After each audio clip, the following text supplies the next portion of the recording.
I'm here to find my father, the little girl said. Daniel Whitmore looked down at her. Who is your father? He asked. My father works for you, sir, the girl said. His name is Samuel Reed. He's your driver. Daniel's eyes shifted slightly. He knew the name. Reed had been his private driver for nearly 2 years. Quiet, punctual, never caused problems. And why are you here instead of in school? Daniel asked. The girl held her hands together tightly.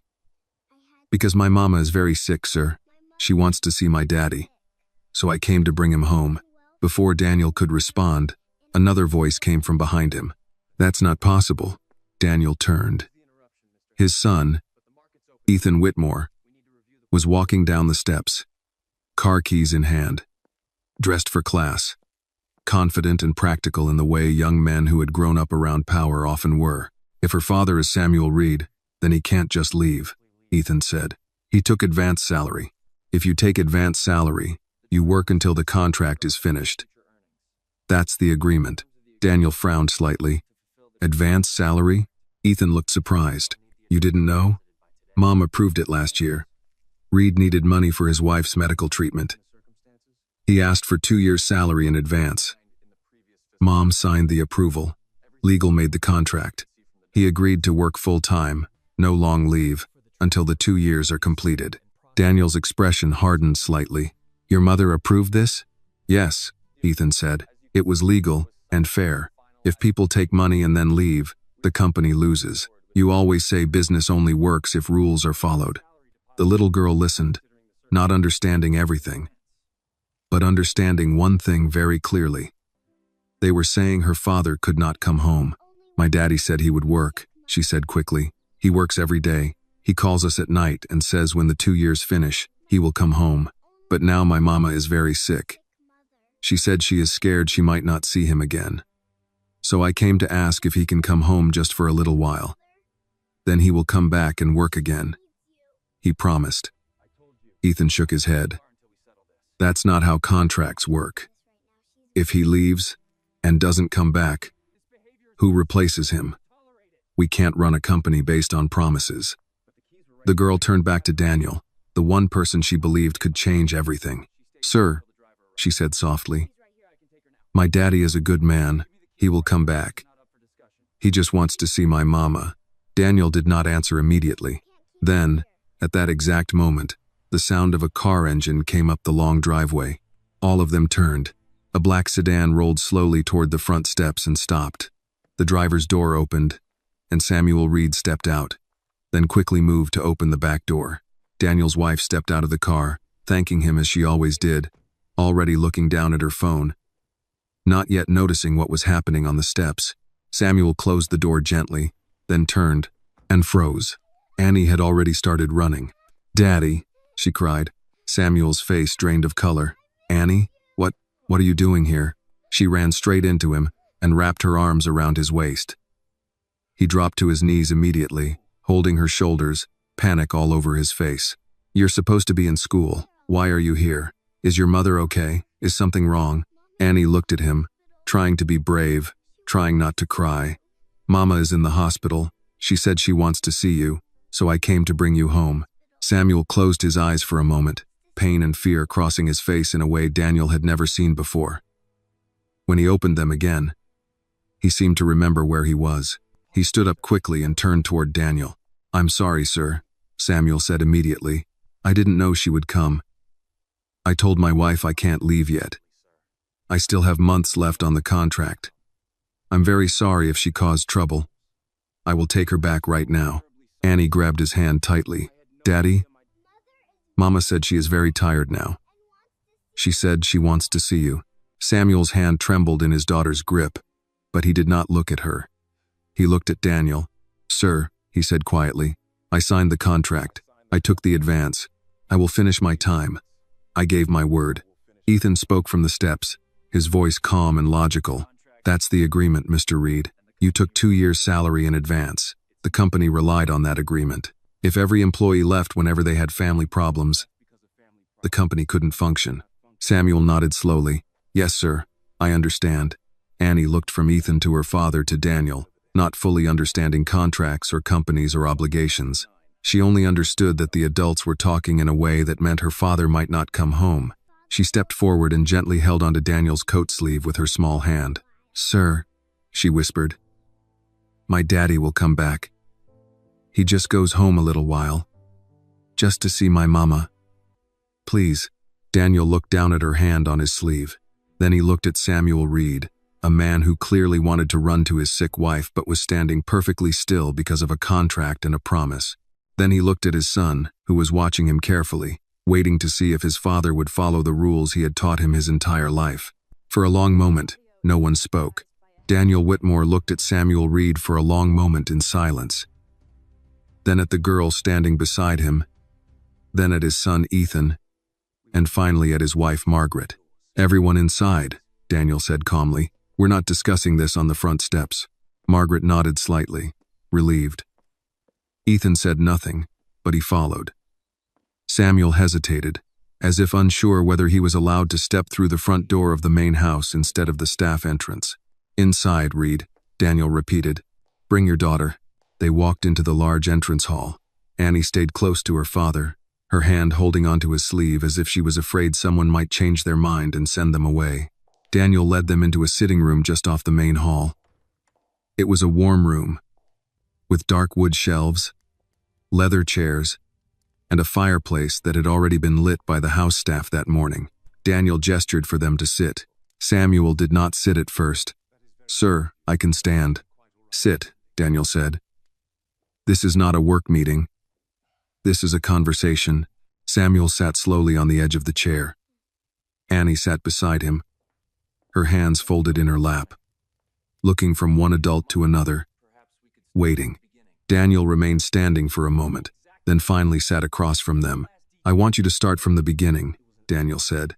"Everything. Don't leave anything out. I want to understand how this happened."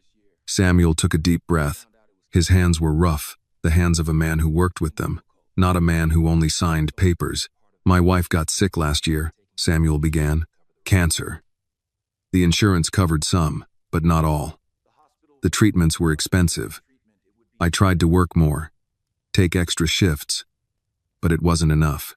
The hospital said if we didn't start treatment right away, it would be too late." He paused, looking down at his hands. "I went to HR and asked if there was any way I could borrow money against my salary. They said it would have to be approved. A week later, they told me Mrs. Whitmore approved in advance. I was very grateful. Sir, that money saved my wife's life at that time." Margaret spoke softly. "I remember approving financial assistance. I did not know they would change your work conditions like this." Samuel nodded respectfully. "Ma'am, I signed the papers. I agreed to the terms. They said if I took the advance, I had to commit to working full-time until the money was paid back. No long leave, no extended time away. I agreed because I didn't have another choice." Daniel leaned back slightly, listening. "I told my wife it would only be 2 years, Samuel continued. "I told her when the 2 years were finished, I would come home and everything would be normal again. I called every night. I sent all my money home. I thought we just had to survive 2 years. Annie looked down at her hands, then spoke quietly. "Mama got worse last month. She tries to sound normal on the phone, but I can hear she is tired. Last night she said she wanted to see Daddy. She said she didn't want to be alone if—" Annie stopped, unable to finish the sentence. "So I came here this morning to ask if Daddy could come home, just for a little while." Ethan shifted slightly in his chair but did not interrupt this time. Daniel looked at Samuel. "Why didn't you come talk to me directly?" Samuel answered honestly. "Sir, men in my position don't usually come directly to men in your position. We follow the chain of command. And I signed the contract. I gave my word. I was raised to believe that a man keeps his word, even when it's hard." Daniel nodded slowly. That was an answer he understood. "You believed you were not allowed to leave," Daniel said. "Yes, sir. And if you left to see your wife, what did you think would happen?" "They said I could be sued for the full advance immediately," Samuel said. "I don't have that kind of money, sir. I would lose everything. My house, my wife's treatment, my daughter's future. So I stayed and worked." Daniel was silent for a long time after that. Finally, He stood and walked to the fireplace, staring into the flames for a few seconds. When he spoke again, his voice was calm, but there was something different in it now. "Reed," he said, "look at me." Samuel stood immediately. "Yes, sir." Daniel turned to face him. "You're going home," Daniel said. Samuel blinked, as if he had not heard correctly. "Sir, you're going home today," Daniel repeated. "You're going to the hospital. You're going to sit with your wife, and you're going to stay as long as your family needs you." Samuel stared at him, unable to speak. Ethan stood up. "Dad." Daniel raised a hand slightly, and Ethan stopped talking. "The contract will be reviewed," Daniel continued. "The advance will be handled. That is not your problem right now. Your problem right now is that your wife is in a hospital bed, and your daughter had to take a bus alone to come ask your employer for permission to see her own father." Samuel's eyes were red now, but he was still trying to stand straight like an employee instead of a husband and a father.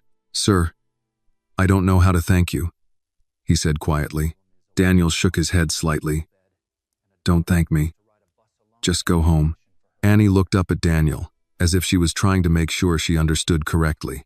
"Daddy can come home?" she asked. Daniel looked at her and nodded once. "Yes, your father is going home. If this story touched your heart, please like this video and leave a comment telling us where you are watching from.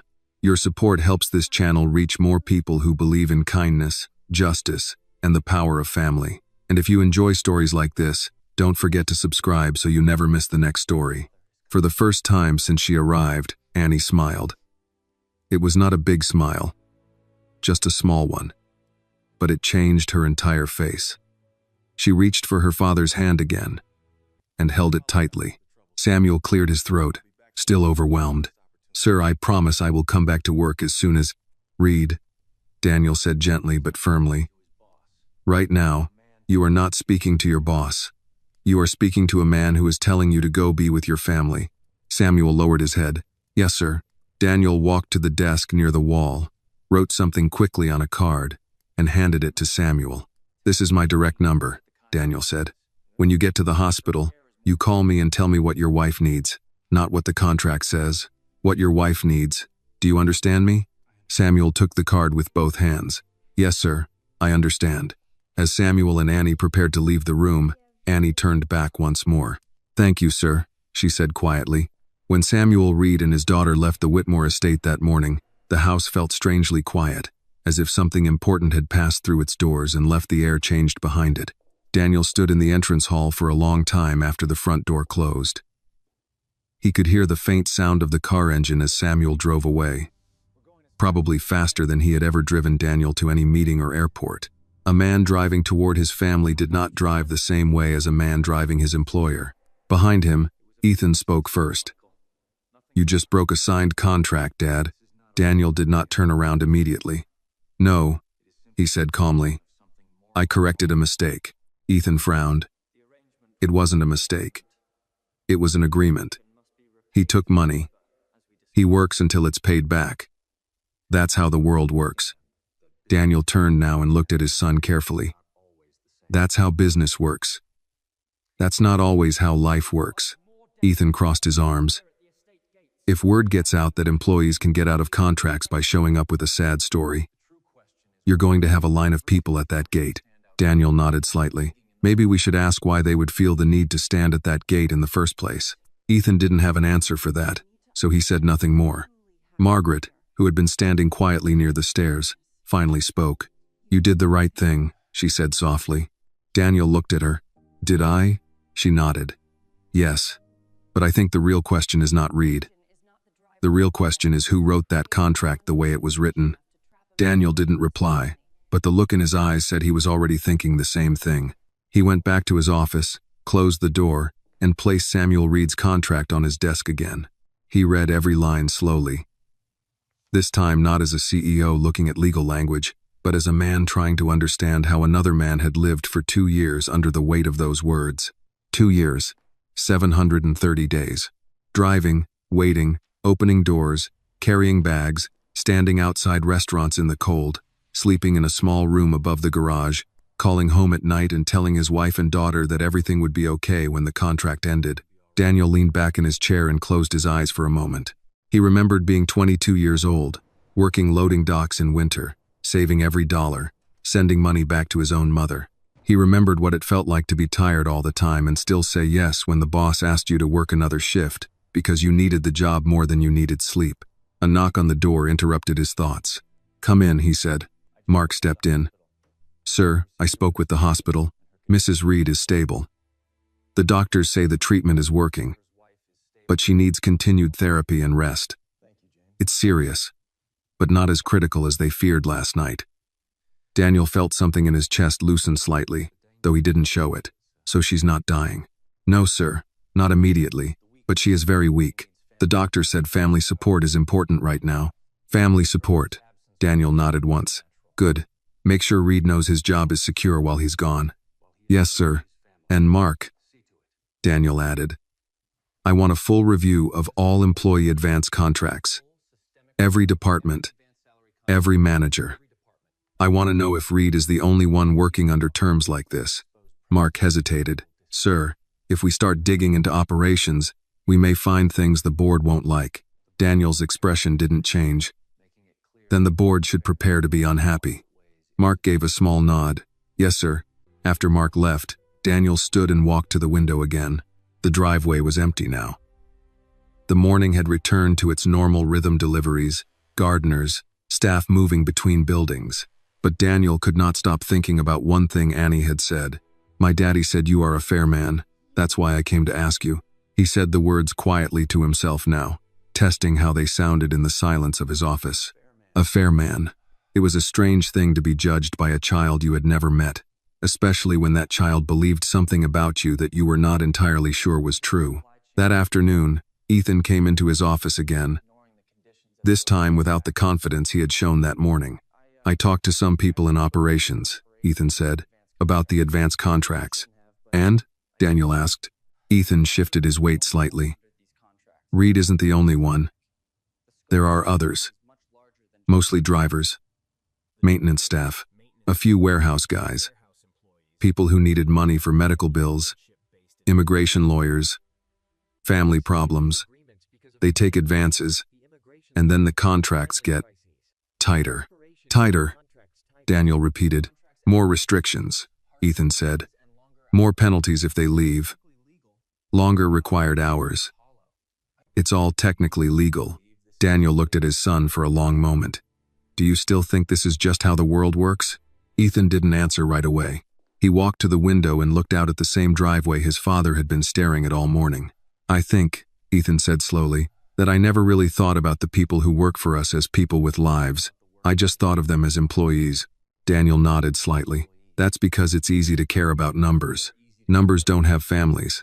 They stood there in silence for a while, father and son, looking out at the property that had given them everything: money, security, power, comfort. Finally, Ethan spoke again. "That little girl," he said. "She wasn't afraid of you." Daniel almost smiled, but not quite. "No," he said. "She wasn't. Everyone else is," Ethan said. Daniel looked at his reflection in the glass. A 40-year-old billionaire in a tailored suit, standing in a house too big for one man, running a company that employed thousands of people whose names he would never know. But one of them had a daughter who believed he was a fair man. And that belief, Daniel realized, might be more dangerous than any lawsuit, any board meeting, or any business deal he had ever faced, because now he had to decide whether or not he was going to become the man that child already believed he was. That evening, the Whitmore house was quieter than usual. Daniel sat alone in the dining room, a long polished table set for 3, even though only 2 people lived in the house now that Ethan spent most of his time at the university. The house staff moved quietly, placing plates, pouring water, lighting the small candles Margaret liked to have at dinner even when it was just family. Margaret sat across from him, unfolding her napkin slowly. She watched her husband for a moment before speaking. "You've been thinking about that family all day," she said. Daniel didn't deny it. "Yes. She's not dying," Margaret said gently. "I spoke to the hospital myself this afternoon. The doctors think the treatment is working. She'll need months of recovery, but there's hope." Daniel nodded. "That's good." Margaret studied him. "But that's not what's bothering you, is it?" Daniel put his fork down, not yet touching the food. "No," he said. What's bothering me is that a man worked for me for 2 years believing he wasn't allowed to go home to see his own wife, and I didn't know." Margaret was quiet for a moment. "We have thousands of employees, Daniel. You can't know every detail of every contract." Daniel looked at her. "I don't need to know every detail, but I should know if the system I built is trapping people who work for me." Margaret did not argue with that. She had known Daniel long enough to recognize the tone in his voice. When he spoke like this, it meant he had already made a decision in his mind. The rest of the world just hadn't caught up yet. Ethan joined them a few minutes later, still in his university clothes, his expression thoughtful instead of confident like usual. They ate in silence for a while before Ethan finally said, "I went to the garage this afternoon." Daniel looked up. "And I talked to some of the drivers," Ethan said. "Not as the boss's son, just as someone asking questions." "And what did they say?" Ethan hesitated. "They all know about the advance contracts. They call them golden handcuffs." Daniel's eyes narrowed slightly. "Golden handcuffs?" "Yeah," Ethan said.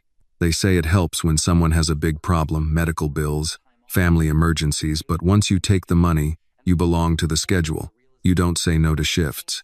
You don't ask for time off unless it's an emergency. And even then, most of them don't ask because they're afraid of losing the job." Margaret put her fork down slowly. "That's not what I intended when I approved those advances." Ethan nodded. "I know, but that's what it became." Daniel leaned back in his chair. "And Reed? They all respect him," Ethan said. "They said he never complained, never traded shifts, never asked for special treatment. They said he worked more than anyone." Daniel looked down at his plate but did not see it.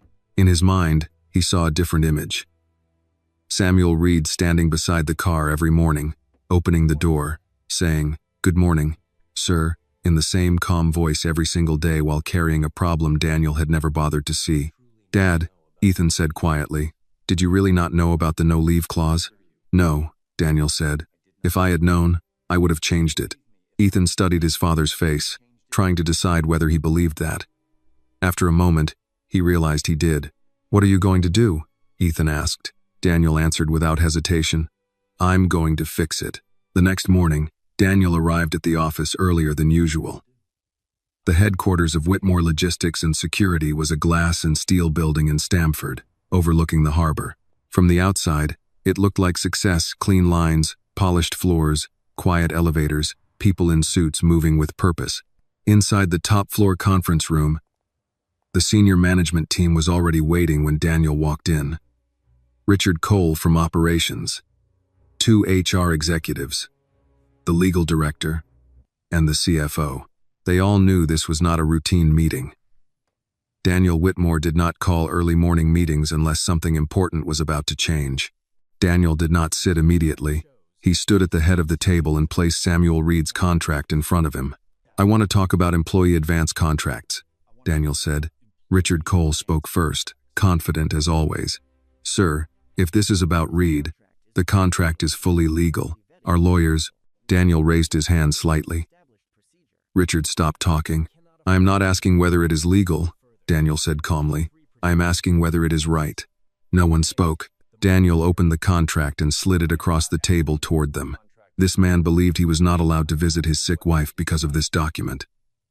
"He worked for me every day while his family fell apart somewhere else, and none of you thought that was a problem worth mentioning." The HR director shifted uncomfortably. "Sir, many employees prefer strict contracts. It guarantees repayment and job security." Daniel looked at her. "Job security is not supposed to mean personal imprisonment." Richard leaned forward slightly. "With respect, Daniel, we are running a business, not a charity. If we start letting personal situations override contracts, we lose structure. And structure is what made this company successful." Daniel finally sat down, folding his hands on the table. "Structure is important," he said. "But structure without humanity becomes exploitation." The room was very quiet now. "I built this company from nothing," Daniel continued, "and I did it with people like Samuel Reed. Drivers, warehouse workers, mechanics, security staff, people who showed up every day and did their jobs so this company could grow." If the price of that growth is that they cannot go home when their families need them, then something is wrong with the system. Richard's voice hardened slightly. If we change these policies, we risk losing money. Daniel met his eyes. We can earn more money. We cannot earn back our integrity once we lose it. No one argued after that. Daniel pushed the contract back toward them. Effective immediately, I want a new policy. Any employee who takes an advance will have a structured repayment plan through payroll. But they will not lose basic personal leave. No one in this company will ever again believe they are trapped here because they needed help. The legal director nodded slowly, already making notes. And one more thing, Daniel added. I want a fund set up. Emergency medical assistance for employees and their immediate families. Quietly. No publicity. No press releases. Just help when it's needed. Richard looked at him carefully. This will change the company. Daniel nodded once. Yes, he said. It will. As the meeting ended and the executives began to file out, Daniel remained seated for a moment, looking at the city through the glass wall. Yesterday morning, a child had stood at his gate and asked him for help. Today, he had just changed a policy that would affect thousands of people he would never meet. And for the first time in many years, Daniel Whitmore felt like he had done something that would not show up on a financial report but might matter more than anything that ever had. The call from Samuel Reed came that afternoon. Just as Daniel was finishing another meeting he barely remembered afterward. Daniel saw the number on his phone, stepped out of the conference room, and answered immediately. Reed. Sir, Samuel's voice came through, tired but steadier than it had been that morning. I'm at the hospital. How is your wife? Daniel asked. There was a small pause, the kind that happens when someone is choosing their words carefully so they don't break while speaking. She's weak, Samuel said, but the doctor says the treatment is working. They caught the infection early this time. She's going to need time. But she's not leaving us. Not now. Daniel leaned slightly against the wall, exhaling quietly. That's good. Yes, sir, Samuel said. It's very good. She was asking for Annie and me this morning. When we walked into the room, he stopped, then continued more quietly. Sir, I don't think I will ever forget that moment for the rest of my life. Daniel said nothing, letting the man speak. She kept saying she thought she was dreaming. Samuel continued. She said she didn't think she would see me until Christmas. Annie climbed into the bed next to her and held her hand. And for the first time in months, my wife slept without waking up in pain. Daniel closed his eyes for a brief moment. I'm glad you went home, he said. Yes, sir, Samuel replied. I just called because I wanted to tell you I will come back to work as soon as my wife is stable. I gave my word. Daniel shook his head even though Samuel couldn't see him. Reed, we're going to talk about that later. Right now, your job is to be a husband and a father. The company will survive without you for a few days. Yes, sir, Samuel said, but I still wanted to say thank you. My daughter thinks you are. He hesitated, then gave a small, embarrassed laugh. She thinks you are some kind of hero now. Daniel almost smiled. I'm not a hero, Reed. I'm a businessman who should have asked more questions a long time ago. There was a pause on the line. Then Samuel said something that stayed with Daniel long after the call ended. Sir, most people in my position don't expect men in your position to ask questions. We just hope they are fair when it matters. After the call ended, Daniel stood in the hallway for a long time, looking out over the office floor below where hundreds of people were working, phones ringing, keyboards clicking, meetings starting and ending, numbers moving across screens. Most of those people would never meet him. Many of them would never speak to him. But their lives moved in small ways, according to decisions he made in quiet rooms, like the one he had just stepped out of. That realization felt heavier now than it ever had before. That evening, when Daniel returned home, he found Annie sitting at the large kitchen table with Margaret. A half-finished glass of milk sat in front of her, and a plate with a grilled cheese sandwich cut neatly into triangles. Margaret looked up as Daniel walked in. They're staying at the hospital tonight, she said. Samuel didn't want Annie to see her mother wake up confused again in the middle of the night, so I told him Annie could stay here with us. Daniel looked at Annie. Is that okay with you? Annie nodded politely. Yes, sir. Mrs. Whitmore said I could sleep in one of the guest rooms. You don't have to call me sir in this house, Daniel said. You can call me Mr. Whitmore, or Daniel. Annie thought about that very seriously, as if it were an important decision. Okay, Mr. Daniel, she said. Margaret smiled softly and went back to making tea. Daniel sat down at the table across from Annie. Up close, he noticed again how careful she was with everything, how she held the glass with both hands, how she sat straight in the chair, how she watched adults' faces before speaking, like she was always making sure she wasn't causing trouble. Did you talk to your mother today? He asked. Annie nodded. Yes, she was happy today. She smiled a lot. That's good. She said to tell you thank you, Annie added.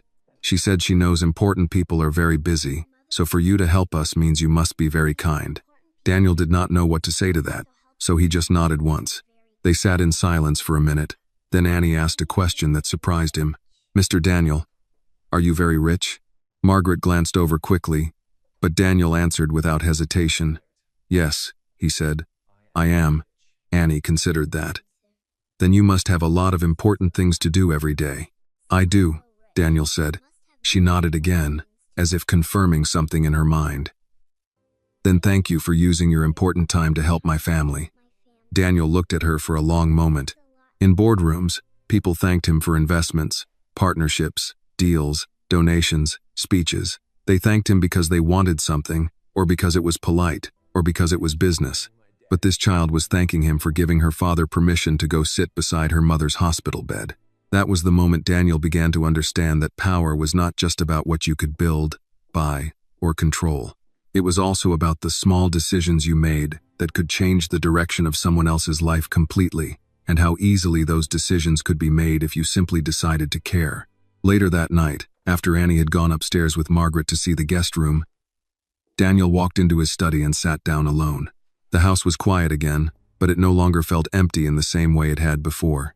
On his desk were two things: Samuel Reed's contract and a blank notepad. Daniel Whitmore, billionaire, CEO, builder of a company worth more than most towns, sat in his study and began writing a list by hand. Employee Emergency Fund, Contract Review Committee, Mandatory Family Leave Policy, Direct Reporting Line for Employee Grievances, Education Fund for Employees' Children. He stopped writing and looked at the list. 2 days ago, none of this had been on his agenda. 2 days ago, Annie Reed had just been a name he had never heard, the daughter of a driver he barely knew, living a life completely separate from his own. Now, because a child had stood at his gate and asked him for help, he was rewriting parts of the system he had spent 20 years building. Daniel leaned back in his chair and thought about something Samuel had said on the phone. We just hope they are fair when it matters. Daniel Whitmore looked around his large, quiet study and realized that for the first time in many years, he was not thinking about profit, expansion, or competition. He was thinking about whether or not he had been fair, and whether or not, from this point forward, he intended to be. The next morning, Daniel woke earlier than usual.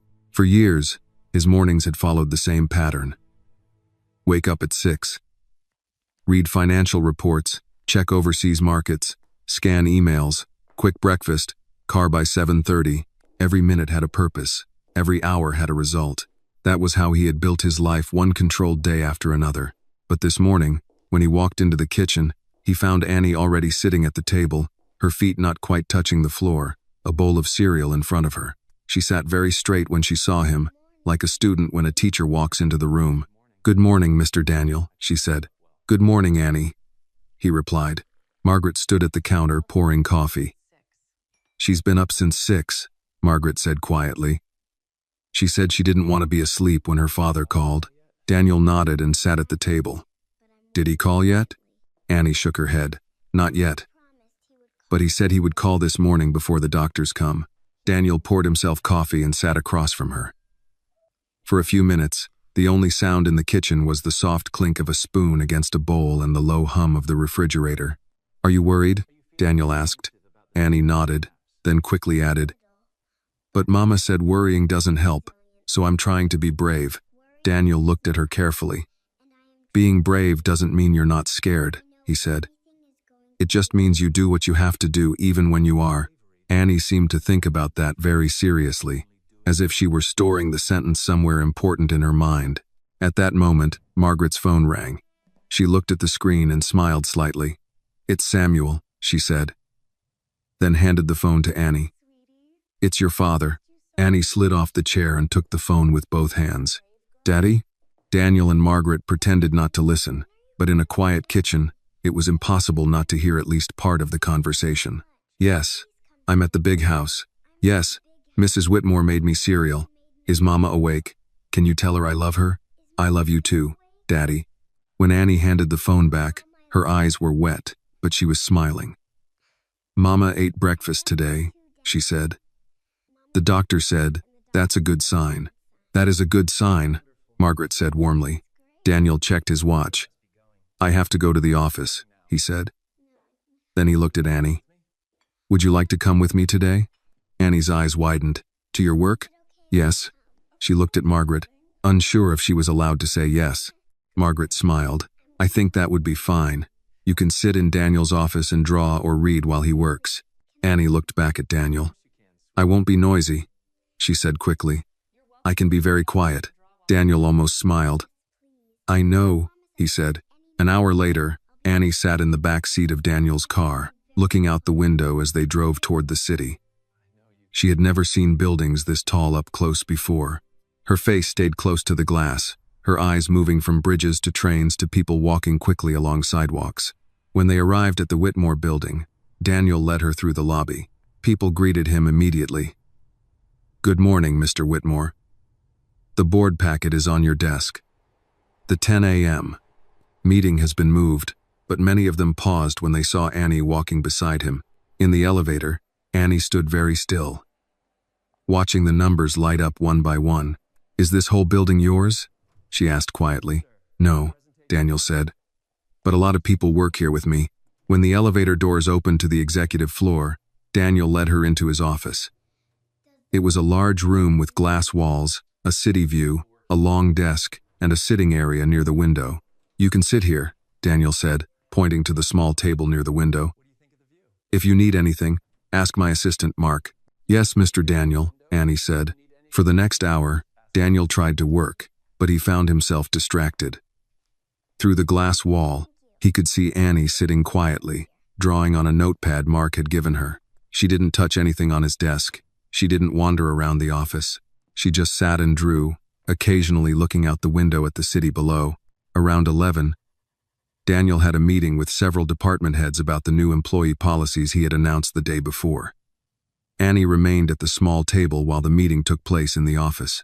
This will increase short-term costs, the CFO was saying, but long-term it may improve retention and company reputation.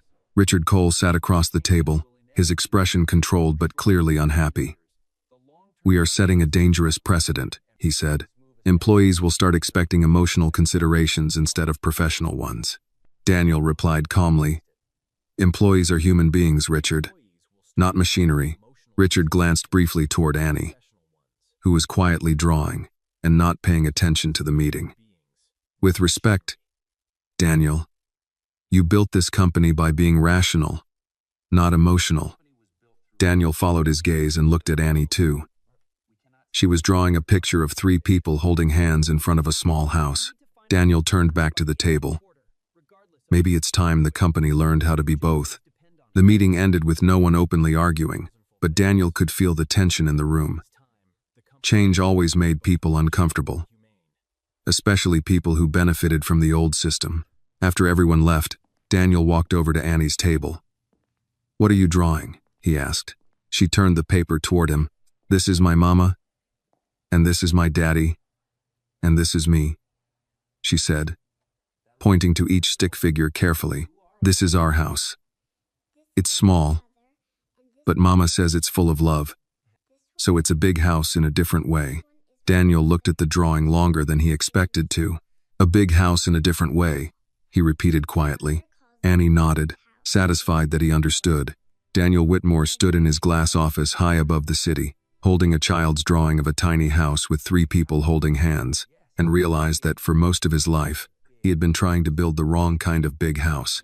That afternoon, after Annie finished her drawing, Daniel had Mark arrange a car to take them to the hospital.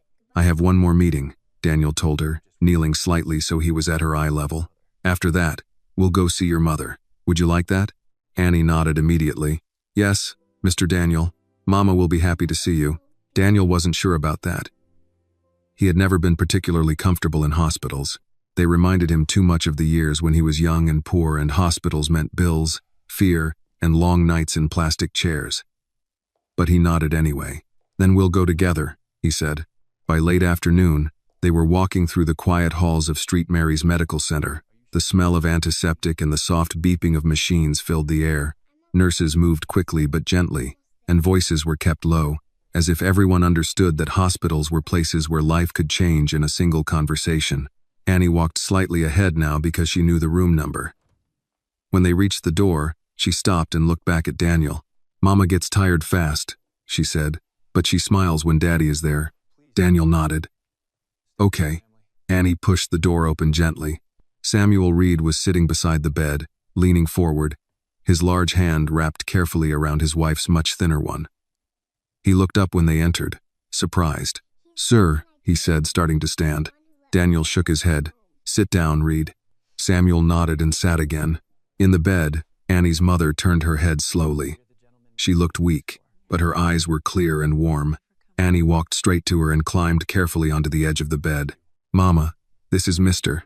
Daniel," Annie said softly. "He's the one I told you about. He let Daddy come home." Mrs. Reed looked at Daniel for a long moment, then gave a small smile. "So you're the man my husband has been driving around for 2 years, she said, her voice thin but steady. Daniel stepped closer to the bed. "Yes, ma'am." "Then I owe you a thank you," she said. Daniel shook his head. "You don't owe me anything." She smiled slightly. "Maybe not.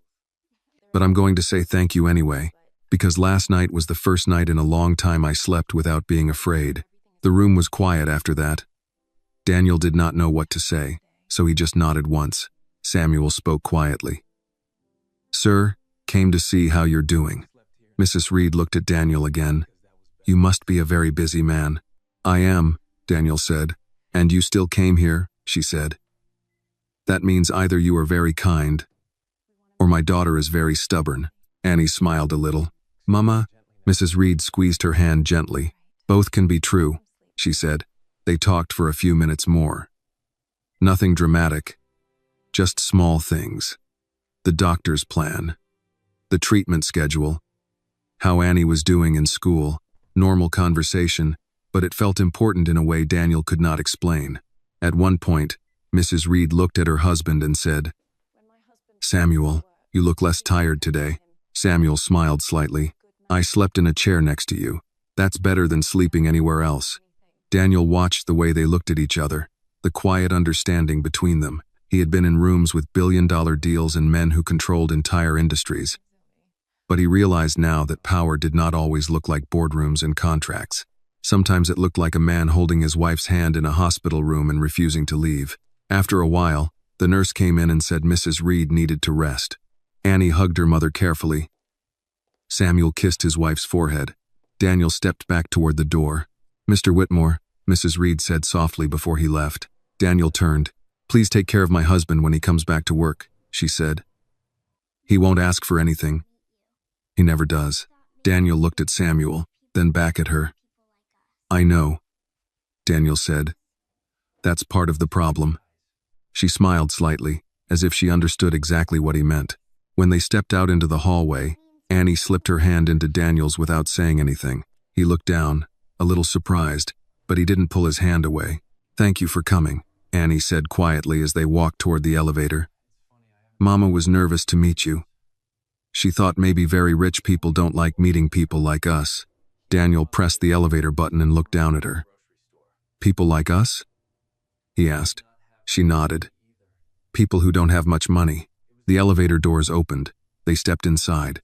Daniel thought for a moment before answering. "Annie," he said, "when I was a little older than you, my mother and I lived in one room behind a grocery store. We didn't have much money either." Annie looked up at him, surprised. "Really?" "Yes," he said. "Really." "Then, you're like us," she said, trying to understand. Daniel thought about that as the elevator went down. "I used to be," he said. "I just forgot for a while." That night, after he drove Annie back to the house and Margaret helped her get ready for bed, Daniel sat alone in his study again. But this time, he wasn't looking at contracts or financial reports. He was thinking about something Mrs. Reed had said, "He won't ask for anything." He never does.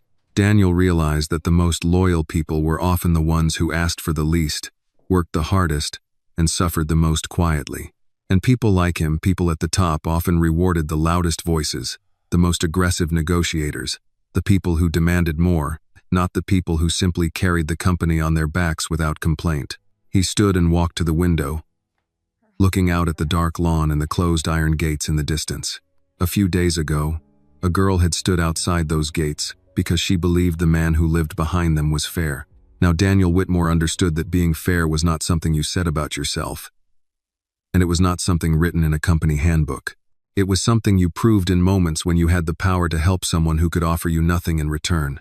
And he was beginning to realize that those moments might be the ones that defined his life more than any business deal ever would. When Daniel and Annie returned to the Whitmore house that night, the sky was already dark, and the house lights glowed warmly through the tall windows. For the first time since Annie had arrived, she did not look nervous when she walked inside. She took off her shoes neatly near the door, the way Margaret had shown her, and thanked the housekeeper who brought her a glass of warm milk. Daniel watched these small things without saying anything. He had spent most of his life around adults who tried to impress him, negotiate with him, or avoid him. Watching a child try so hard to be polite in a house that was not hers made him feel something unfamiliar, something like responsibility, but deeper than that. After Annie went upstairs to call her father, Margaret walked into Daniel's study and leaned lightly against the door. "She asked me tonight if it's expensive to live in a house this big," Margaret said. Daniel looked up from the papers on his desk. "What did you tell her?" "I told her yes," Margaret said. "And then she asked how many people have to work so one family can live like this." Daniel did not respond immediately. Margaret studied her husband for a moment. "She's not like most children," she said. "No," Daniel said quietly. "She isn't." Margaret walked over and sat in the chair across from him. "Daniel, what are you really thinking? Because I can see it on your face, you're not just helping this one family. You're thinking about something bigger." Daniel leaned back in his chair and looked at the list he had written the night before the employee fund, the new policies, the contract reviews. "When I was young," Daniel said slowly, "I used to think rich people were a different species, like they lived in another world with different rules, and I promised myself that if I ever became one of them, I would never forget what it felt like to be on the other side of the gate." Margaret listened quietly. "I think," Daniel continued, "somewhere along the way, I didn't forget. I just stopped looking." Margaret nodded. "Success does that. It builds walls slowly. You don't notice them until someone knocks on the door." Daniel gave a small, thoughtful smile. "Or stands outside the gate for 3 hours. They were both quiet for a moment. Upstairs, Annie's small voice could be heard faintly through the hallway as she talked on the phone with her father. She was telling him about the big office, the tall buildings, the grilled cheese sandwich Margaret made, and how her mother smiled that afternoon. "She makes everything sound like an adventure," Margaret said softly. Daniel nodded. "Children do that. They turn survival into adventure so it doesn't feel like fear." Margaret looked at him carefully when he said that, but she didn't ask what memory he was thinking about. The next day, Daniel asked Mark to bring him a list of all employees who had taken advance salary in the past 5 years. When the folder arrived, it was thicker than he expected. He opened the file and began reading names, positions, reasons for advances, medical bills, house fire, immigration lawyer, child surgery, funeral costs, flood damage, cancer treatment. Each line was a small disaster in someone's life, and next to each disaster was a contract, a repayment schedule, and in some cases, restrictions Daniel had never personally approved but had existed under his company name. Around noon, Ethan walked into the office again. "You look like you just discovered something you don't like," Ethan said. Daniel closed the file slowly. "I discovered that our company has been making very good business decisions and very questionable human decisions at the same time." Ethan sat down across from him. "I've been thinking about what you said yesterday," he admitted. "About structure and humanity." "And?" Daniel asked. "I think I understand now," Ethan said. "It's easy to make rules when you're not the one those rules are trapping." Daniel nodded once. "Yes, that's exactly right." Ethan hesitated, then said, "I want to help with the new employee fund. Not just sign papers. I want to actually work on it." Daniel looked at his son for a long moment. "Why?" Ethan shrugged slightly, but his voice was more serious than usual. Because yesterday, when that girl held your sleeve and asked you to help her father, I realized something. If I had been the one standing here alone, I would have told her no and walked back into the house. And I don't like what that says about me." Daniel did not speak for a moment. Then he said quietly, "The good news is that you noticed. Some men go their whole lives without noticing." Ethan nodded slowly. That afternoon, Daniel received another call from Samuel. "Sir, the doctor says my wife can go home in a few days if she continues to improve," Samuel said. "They want to continue treatment as an outpatient." "That's good news," Daniel said. "Yes, sir. Annie told me she went to your office yesterday. She said you have a very big window." Daniel almost smiled. "Yes, I do." There was a short silence. Then Samuel said something carefully, as if he had been thinking about it for a long time. "Sir, I hope you know I never took advantage of the advance. I worked every hour they asked. I didn't want you to think I was trying to escape my responsibilities."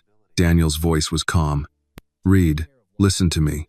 Taking care of your family is not escaping responsibility. It is responsibility." Samuel did not answer for a moment. When he did, his voice was quieter. "Yes, sir. Thank you, sir." After the call ended, Daniel sat in his office looking out over the city again. A week ago, Samuel Reed had just been a driver. Annie had just been a child in a small house in another city. Mrs. Reed had just been a name on an HR form requesting medical leave. Now their lives were connected to his in a way that could not be undone. Daniel Whitmore had spent years believing that power meant control. Control over outcomes, over markets, over negotiations, over risk. But Annie had shown up at his gate with nothing, no money, no influence, no contract, no power at all, and she had changed the direction of his company in a single morning simply because she asked for help and believed he would give it. And Daniel was beginning to understand that there were two kinds of power in this world. The power that comes from money, and the power that comes from being the kind of person someone can come to when they have nowhere else to go. For the first time in a very long time, Daniel Whitmore decided he wanted to be the second kind of powerful man. 2 days later, Samuel's wife was discharged from the hospital. Daniel did not plan to go, but that morning he found himself asking Mark to clear his afternoon schedule anyway. He told himself it was because Samuel was a valuable employee, and this was a difficult situation. He told himself it was because the company was changing policies, and he needed to understand the real impact of those policies. But deep down, he knew that wasn't the only reason. When Daniel's car pulled up in front of the small house where the Reed family lived, he understood something immediately. Annie had not exaggerated when she said the house was small. It was a narrow, aging house on a quiet street, where all the houses stood close together, their paint slightly faded, their porches filled with old chairs and potted plants. A bicycle lay on its side near the steps. A wind chime moved gently in the afternoon breeze.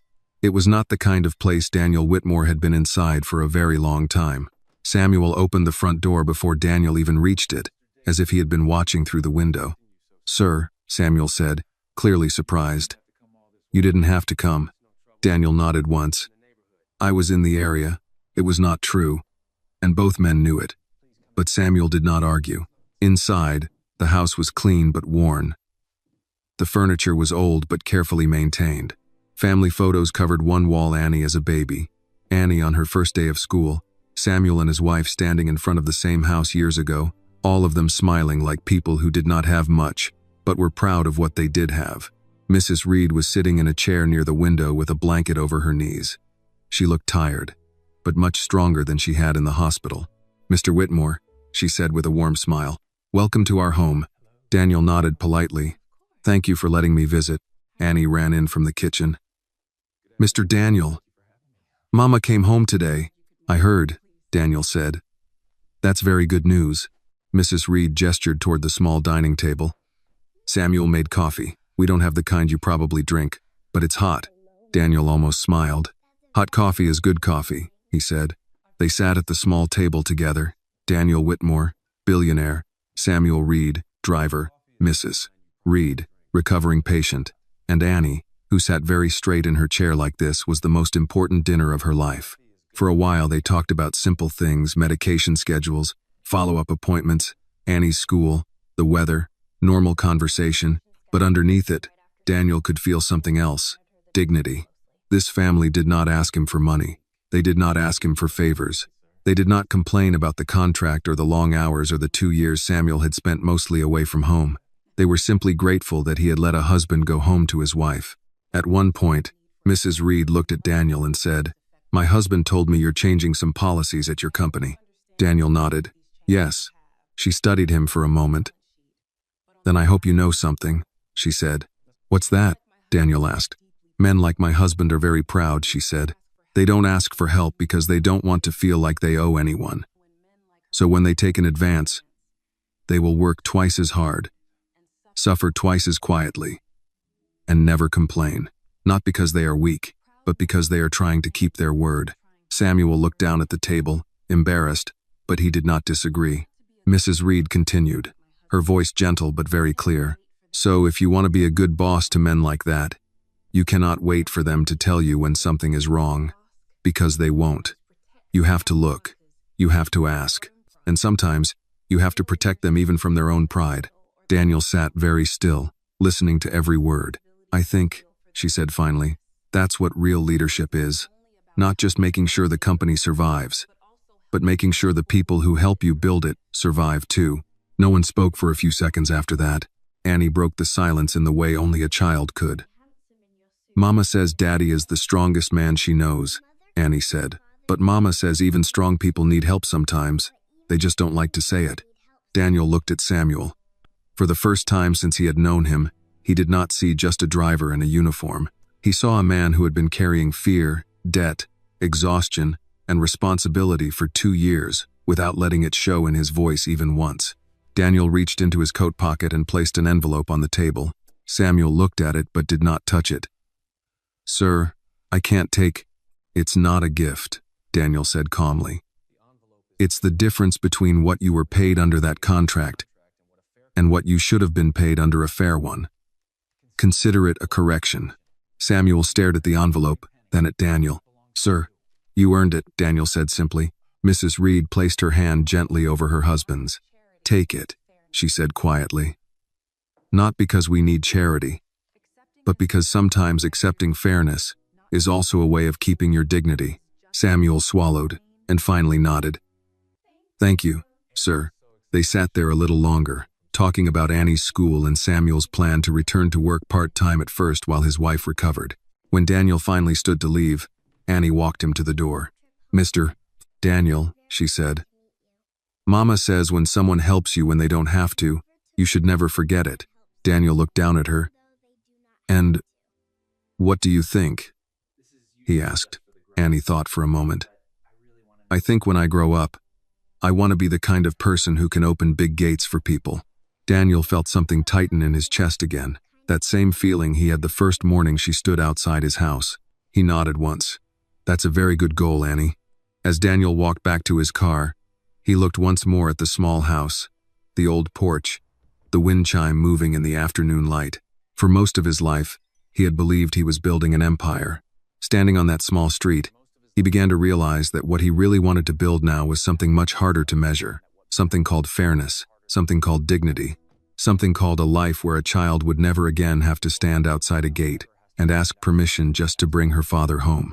When Daniel returned to the office on Monday morning, he could feel the difference before anyone said a word. News traveled quietly but quickly inside a company, not through official emails or announcements, but through hallway conversations, break room whispers, drivers talking in parking lots, assistants talking in elevators, warehouse supervisors making phone calls after work. People always knew when something changed at the top, even if no one explained it. As Daniel walked through the executive floor, people greeted him the same way they always did. "Good morning, Mr. Whitmore." But there was something else now, something he had not seen directed at him in a long time. They were looking at him, not just working for him. In his office, Mark was already waiting with a folder. "The new policy draft is ready," he said. "HR and legal worked all weekend on it." Daniel took the folder and sat down. The document was titled, "Employee Advance and Emergency Support Policy, Revised." He read slowly. "No employee who accepts a salary advance will be denied reasonable family or medical leave. All repayment schedules must be structured through payroll deduction only. No department may impose additional restrictions without executive review. Emergency Medical Assistance Fund established for employees and immediate family. Confidential review board for employee hardship cases. Daniel closed the folder. Good, he said. Send it to the board for formal approval. And after that, I want every employee to receive a copy. Not just managers. Everyone. Yes, sir, Mark said. Then he hesitated slightly. Sir, there's something else. What is it? Richard Cole requested a meeting with the board this morning. He's concerned about the financial impact of the new policies. Daniel nodded once. Of course he is. At 10 o'clock, Daniel walked into the boardroom. The long table was already filled board members, legal advisors, senior executives, and Richard Cole sitting halfway down the table with a stack of printed reports in front of him. Richard stood when Daniel entered. Daniel, he said, polite but firm. Before the board votes on these new policies, I think we need to discuss the cost. Daniel took his seat at the head of the table. Go ahead. Richard handed out copies of a financial report. If we loosen advance repayment restrictions and add paid emergency leave, we increase company liability. If we create a medical assistance fund, that's direct cost. Over time, this could cost the company millions. One of the board members, an older man named Harris, adjusted his glasses. Is that number accurate? Richard nodded. Yes. We are essentially taking on employee personal risk that was previously controlled through contract enforcement. Daniel folded his hands on the table. Let me ask you a question, Richard. How much does it cost to replace a trained employee? Richard frowned slightly. That depends on the position. Drivers, warehouse supervisors, mechanics, Daniel said. Average cost. Richard hesitated. Training, hiring, lost productivity. Maybe 30 to 50,000 per employee. Daniel nodded. And how many employees do we lose each year because of burnout, family emergencies, or personal crises they can't manage while working full-time schedules? No one answered immediately, so Mark spoke. Last year, across all departments, about 120 employees left for what HR classified as personal hardship reasons. Daniel looked around the table. 120 employees multiplied by even $30,000 is $3.6 million a year in replacement costs. He let that number sit in the room for a moment. The emergency fund and policy changes will cost less than that, Daniel continued. So if you want to talk about cost, let's talk about the real cost of ignoring the people who keep this company running. Richard said nothing. Daniel continued, his voice calm but steady. But this is not just about money. This is about what kind of company we are.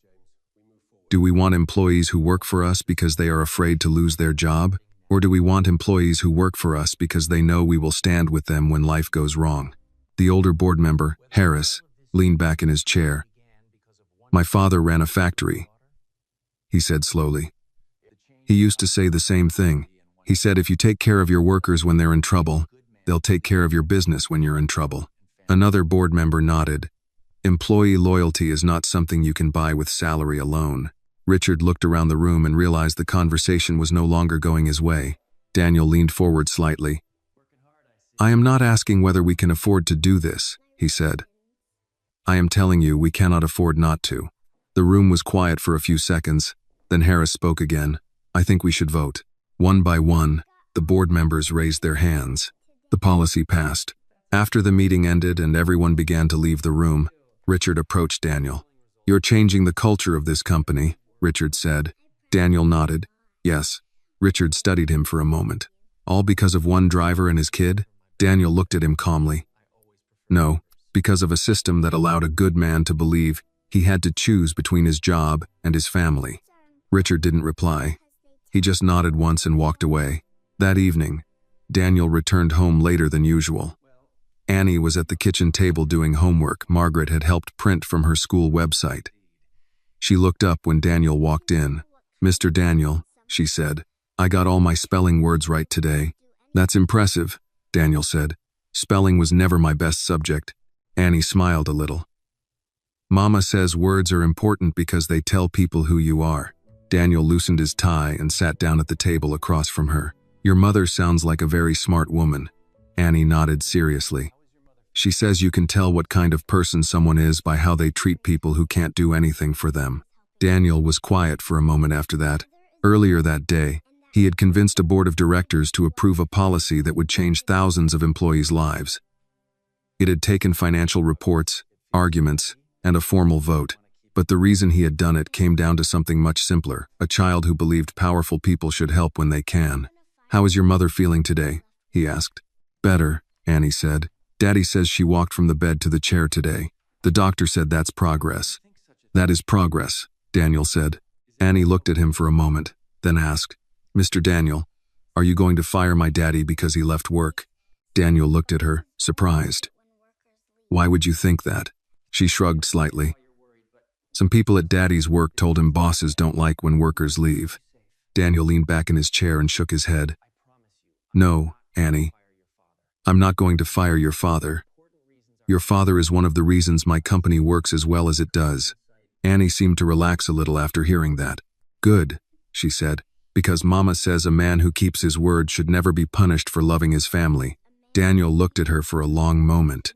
In the boardroom that morning, he had talked about cost, retention, and company culture. But sitting at the kitchen table that night, listening to a child repeat what her mother had taught her, Daniel realized the entire decision could have been explained much more simply. A company should never punish a good man for loving his family. And from that day on, Daniel Whitmore made a quiet promise to himself that as long as he was in charge, no one who worked for him would ever again have to choose between the two. The change did not happen all at once. Companies never changed all at once. They changed the way seasons changed quietly at first. Then all at once, when you suddenly realized the air felt different.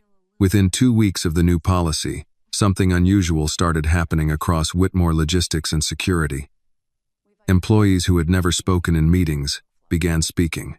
Drivers who usually left immediately after their shift began stopping by the office to ask questions. Warehouse supervisors started sending emails with suggestions instead of complaints. It was as if someone had opened a window in a building that had been closed for a long time. Daniel noticed it in small ways first. One morning, when he arrived at the garage, 3 drivers who normally just nodded quickly actually said, "Good morning, sir," and looked him in the eye when they said it. Not with fear, not with forced politeness, with something closer to respect. That was new. Later that same day, Mark came into Daniel's office holding a stack of letters. Actual letters. Handwritten. "What are these?" Daniel asked. "Employees," Mark said. "Some of them heard about the new emergency fund and the contract changes. They wanted to say thank you." Daniel looked at the letters but didn't open them yet. "How many?" Mark glanced at the stack. "This is just from the Stamford office and the garage staff. There are more coming from the warehouse locations." Daniel leaned back slightly in his chair. "I didn't do it for thank you letters." "I know," Mark said. "But I think for some of them, this is the first time they feel like someone at the top even knows they exist." After Mark left, Daniel opened one of the letters. It was written in careful handwriting. "Mr. Whitmore, my name is Luis Hernandez. I work night shift in Warehouse 3. Last year my son broke his leg and I almost quit because I couldn't work and take care of him at the same time. If this new policy existed last year, my family would have had a much easier time. Thank you for thinking about people like us." Daniel read the letter twice, then set it down and opened another. "Sir, I have worked for this company for 11 years. No one has ever asked if we were okay before. Thank you for asking now." Daniel sat there for a long time. The letters spread across his desk, and realized something that surprised him. For 20 years, he had been respected because he was powerful. Now, for the first time, he was being respected because he had been fair. That evening, when he returned home, he found Annie in the living room doing homework, while Ethan sat on the couch across from her with a laptop. "What are you two working on?" Daniel asked. "Math," Ethan said. "And I forgot how hard third-grade math is when you have to explain it to someone else." Annie looked up. "He's not very good at explaining," she said very seriously. Ethan looked offended.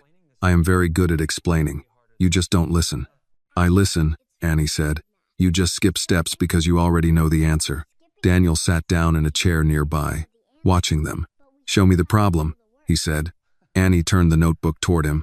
It was a simple division problem, but she had written the numbers very carefully, erasing and rewriting until they were neat. Daniel picked up the pencil. "The trick," he said, "is not to rush. You solve it step by step." He worked through the problem slowly, explaining each step. Annie watched closely, nodding. When he finished, she smiled. "You're better than him," she said, pointing at Ethan. Ethan shook his head. Great. Now I'm being replaced by my own father in elementary school tutoring. Daniel handed Annie the pencil. Try the next one. She worked carefully, her tongue slightly pressed against her lip in concentration, then looked up. I did it. Daniel checked the answer and nodded. You did. She smiled again, proud but still quiet about it. After a few minutes, Annie asked a question without looking up from her notebook. Mr. Daniel, what did you want to be when you were a kid? Daniel thought about that for a moment. I wanted to be someone who didn't have to worry about money, he said. Annie looked up. Did you do it? Yes, Daniel said. I did. She nodded, then asked, Are you happy you did it? Daniel did not answer right away. That was not a question business magazines asked him. That was not a question board members asked him. That was not a question he asked himself very often. I think, Daniel said slowly, I was so busy trying to succeed that I didn't think enough about what I was succeeding for. Annie seemed to think about that very carefully. My mama says work is important, Annie said. But she says people are more important than work, because work ends when you go home, but people are the reason you go home. Daniel felt that same tight feeling in his chest again. Across the room, Ethan was watching his father, listening very carefully to this conversation. Annie, Daniel said after a moment, when your mother gets stronger and things go back to normal, what do you want to do? Annie shrugged a little. I want to help my mama and my daddy. And I want to do good in school. And maybe one day I want to have a job where I can help people who are scared. What kind of job is that? Ethan asked. Annie thought for a moment. Maybe a doctor? Or a teacher? Or maybe someone who opens gates. Daniel and Ethan both looked at her. Opens gates? Ethan asked. She nodded. Not just real gates. Life gates. When people are stuck and can't go forward, someone should open the gate for them. The room was quiet after that. Daniel Whitmore, who owned more buildings than he could count and had signed contracts worth more money than Annie could imagine, sat in his own living room and realized that everything he had been trying to build for 30 years could be described in a much simpler way than he had ever used before.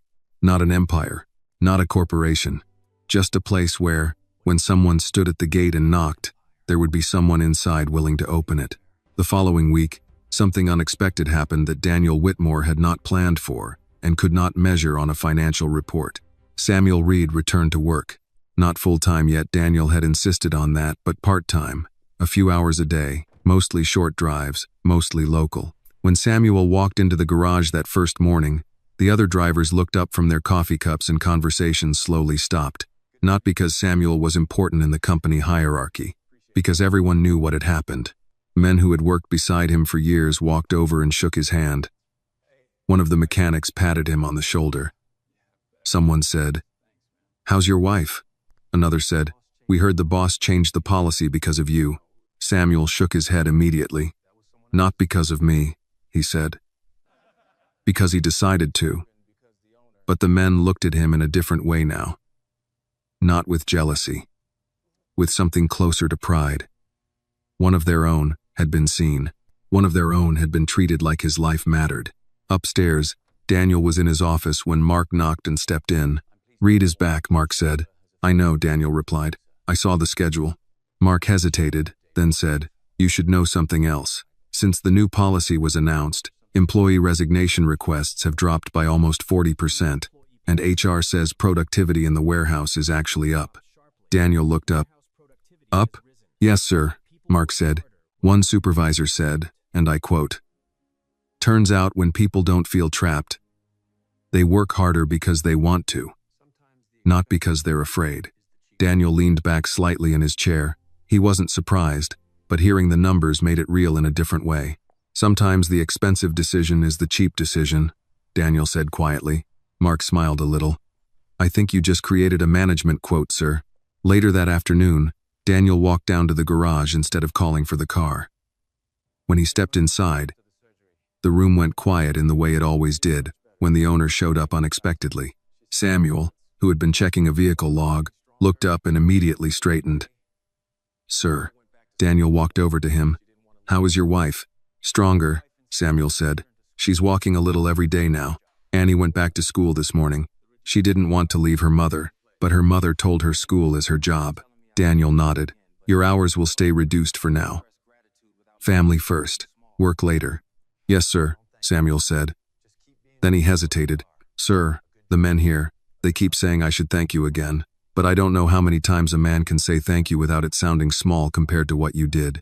Daniel looked at him for a moment. Then don't thank me, Daniel said. Just keep doing what you've been doing for the last 2 years. Be a good driver. Be a good husband. Be a good father. That's enough. Samuel nodded, his eyes serious. Yes, sir. As Daniel turned to leave, he noticed something on the wall near the lockers, a small bulletin board where employees sometimes posted photos or notes. He walked closer. There were pictures of families, children, weddings, new babies, fishing trips, old parents, birthday cakes in small kitchens, high school graduation photos, normal lives, quiet lives, lives that had nothing to do with boardrooms or profit margins, but everything to do with why people woke up every morning and went to work.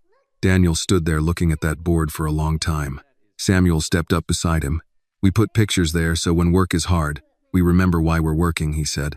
Daniel nodded slowly. That makes sense. That evening, when Daniel got home, Annie ran into the hallway with a piece of paper in her hand. Mr. Daniel, look. He took the paper. It was another drawing.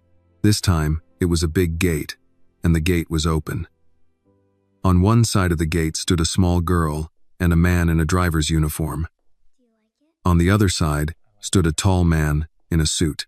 Above the gate, she had written in big, careful letters, "Thank you for opening the gate." Daniel looked at the drawing for a long time. Do you like it? Annie asked. Yes, Daniel said quietly. I like it very much. She pointed at the tall man in the drawing. That's you. And who is this? He asked, pointing at the small girl. That's me, she said. Then she pointed at the man beside the girl. And that's my daddy. Daniel nodded. And this, Annie said, pointing at the open gate, is the most important part. Why is that the most important part? Daniel asked. Because if the gate stays closed, Annie said, people on the outside feel like they don't matter. But when the gate opens, they feel like maybe the world is not as scary as they thought. Daniel swallowed slowly, then handed the drawing back to her. That's a very important drawing, he said. That night, after Annie had gone to bed and the house was quiet again, Daniel went into his study and sat at his desk. He looked at the drawing she had made, and then at the stack of company reports beside it. For most of his life, he had believed he was building something important because it was big.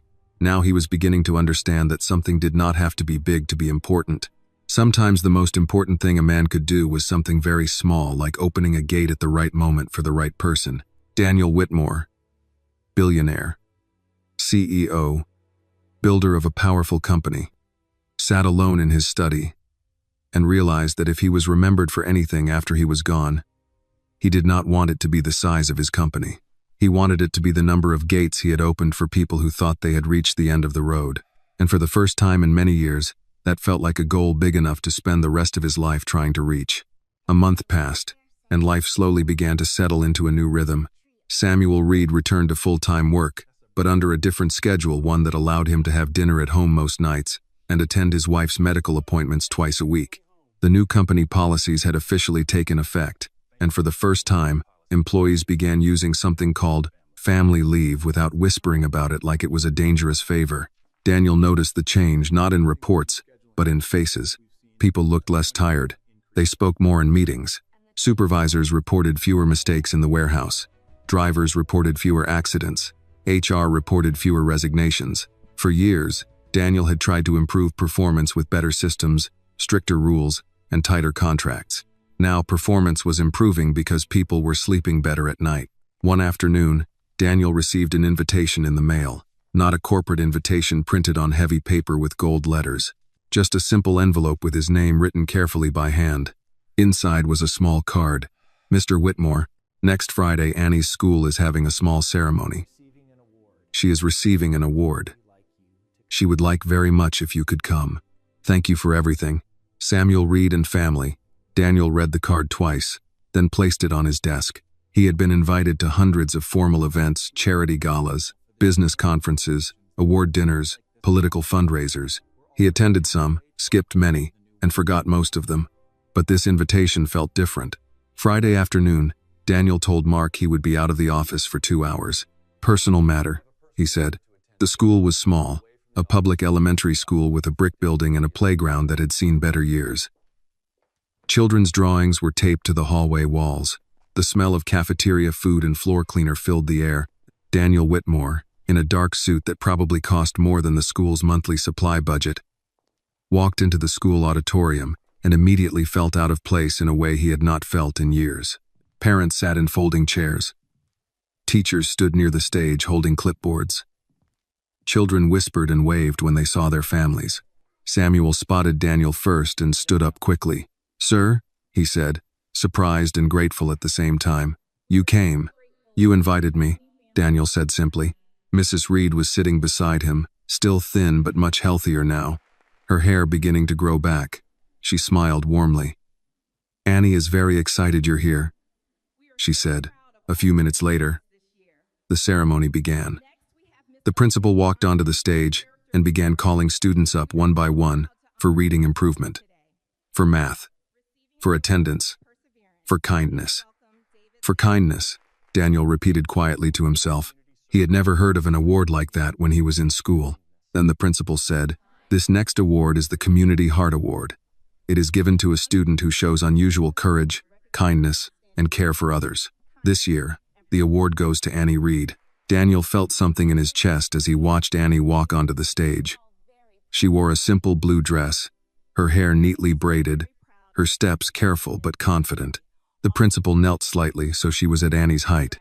"Annie," she said into the microphone, "your teacher told me what you did last month, how you took a bus across 2 towns by yourself because your mother was sick and you were trying to find your father so he could come home.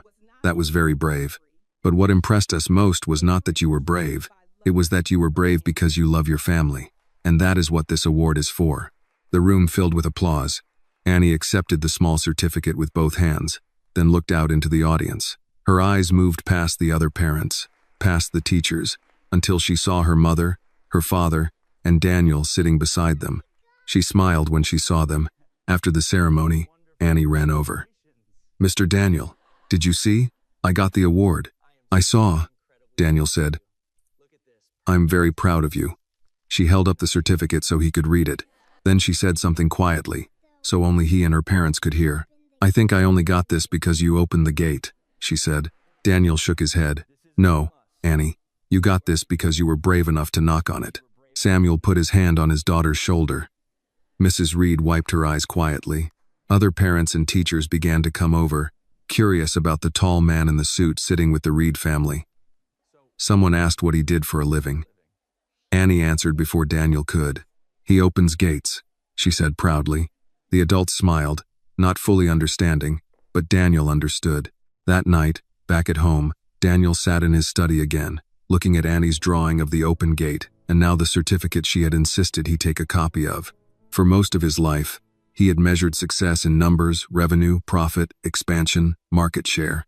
But that afternoon, sitting in a small school auditorium watching a child receive an award for loving her family enough to be brave, Daniel realized there was another way to measure success.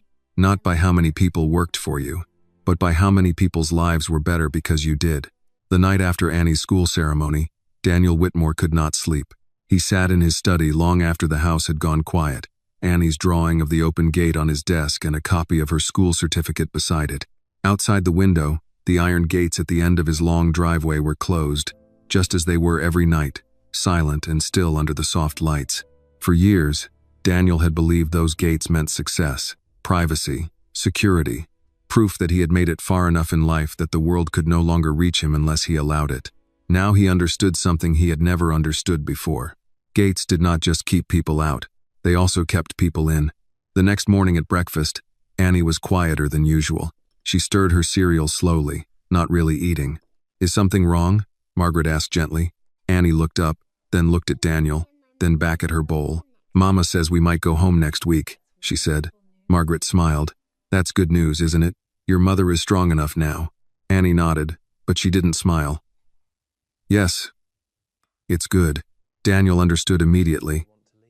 "But you don't want to leave," he said. Annie looked embarrassed. like she had been caught doing something wrong. "I want to go home," she said quickly.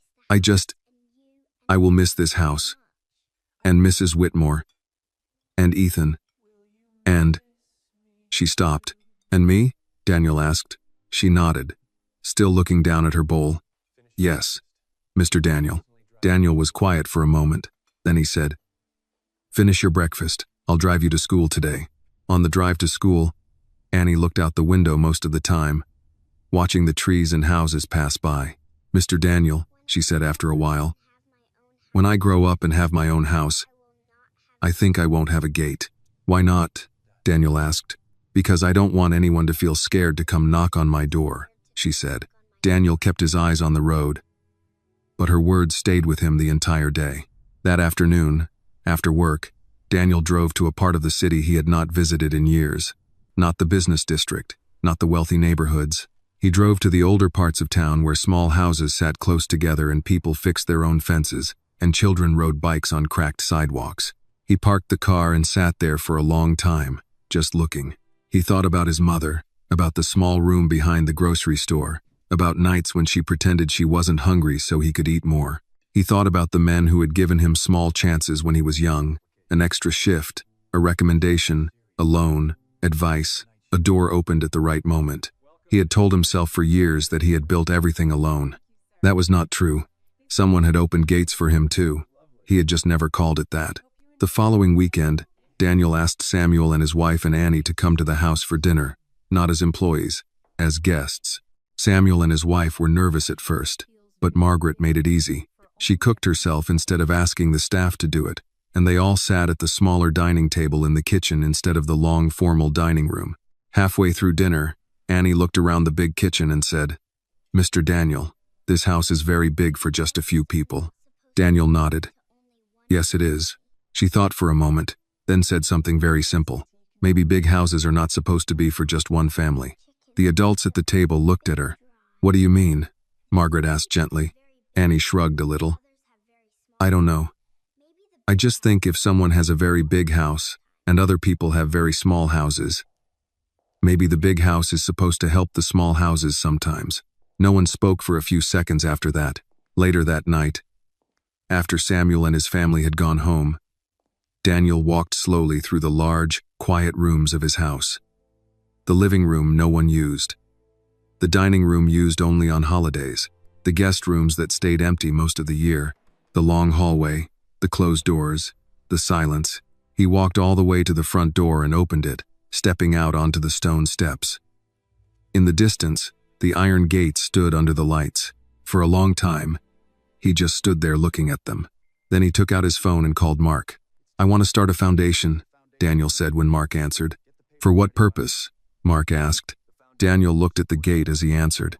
"For employees' families, medical help, education, emergency support, and I want a program where employees' children who work hard in school can get scholarships."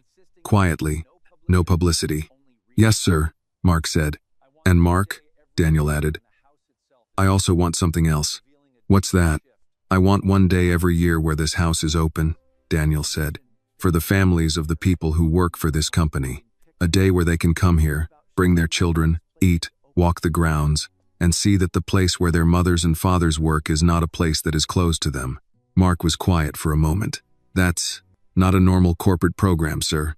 Daniel looked at the gate one more time. "No," he said. "It's not."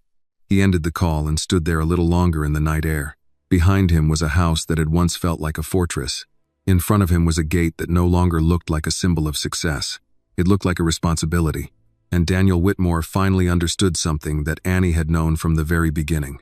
If you are lucky enough to live behind a gate, then you are also responsible for opening it when someone on the outside has nowhere else to go. That was the last lesson a little girl had come to teach a very rich man, and it was the lesson that changed the rest of his life. The story reminds us that many good people suffer in silence.